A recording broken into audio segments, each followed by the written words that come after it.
Assalamualaikum warahmatullahi wabarakatuh. Perkenalkan, nama saya Zen Rosadi dari kelas 2C non-reguler Banjarmasin dari Universitas Islam Kalimantan Muhammad Arsyad Al-Banjari dengan NPM 19631177. Untuk kesempatan kali ini, saya akan membahas materi tentang algoritma matematika.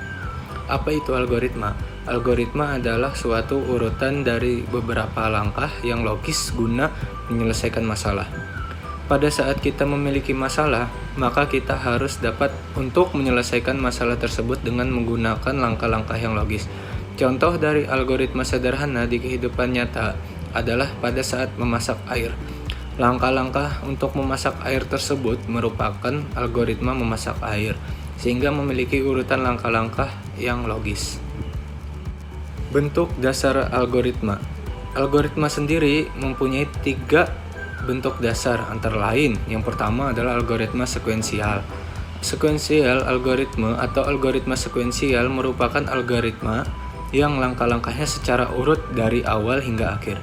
Bentuk dari algoritma sekuensial ini adalah salah satu contohnya seperti algoritma memasak air. Langkah demi langkah dijalankan harus urut dari atas sampai bawah. Yang kedua adalah algoritma perulangan.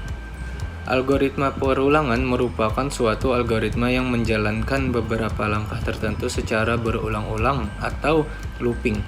Pada masalah yang kita hadapi, ada pula sebuah langkah yang harus kita lakukan secara berulang-ulang.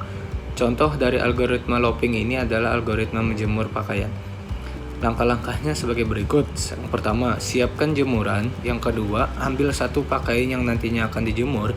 Ketiga, peras pakaian tersebut terlebih dahulu. Yang keempat, letakkan pakaian tersebut pada tiang jemuran. Yang kelima, ulangi langkah dari 2 sampai 4 hingga pakaian habis. Dari algoritma di atas, dapat diketahui bahwa dari langkah-langkah 2 sampai 4 harus dilakukan secara berulang-ulang hingga pakaian habis. Lalu yang ketiga adalah algoritma percabangan atau bersyarat. Algoritma bersyarat merupakan algoritma yang menjalankan langkah berikutnya apabila terdapat syarat yang sudah dapat dipenuhi. Berikut salah satu contoh algoritma bersyarat. Pertama, siapkan panci. Yang kedua, memasukkan air secukupnya ke dalam panci. Ketiga, tutup panci tersebut. 4. Letakkan panci tersebut di atas kompor. 5. Hidupkan kompor. 6. Apabila air sudah mendidih, lalu matikan kompor. 7. Angkat panci tersebut dari kompor. Algoritma bersyarat atau conditional algoritma terdapat pada langkah ke-6. Apabila air sudah mendidih, lalu matikan kompor. Sehingga apabila air tersebut belum mendidih, maka komputer tidak dimatikan. Cara merancang algoritma yang baik. Dari pengertian algoritma bisa diketahui bahwa sebuah algoritma yang baik yaitu algoritma yang memiliki kriteria sebagai berikut.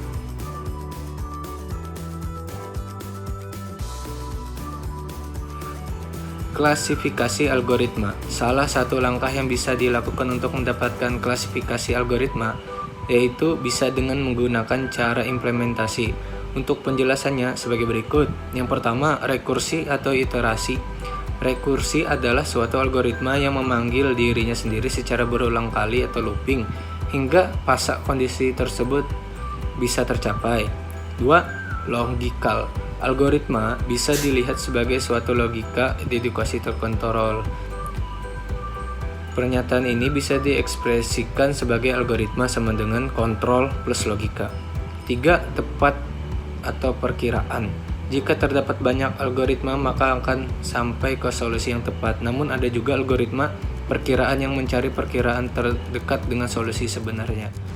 Jadi kesimpulannya, algoritma adalah suatu urutan dari beberapa langkah yang logis guna menyelesaikan masalah. Pada saat kita memiliki masalah, maka kita harus dapat untuk menyelesaikan masalah tersebut dengan menggunakan langkah-langkah yang logis.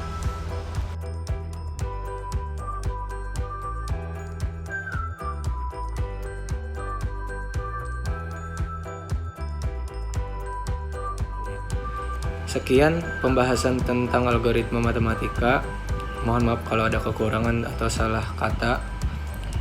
Wassalamualaikum warahmatullahi wabarakatuh.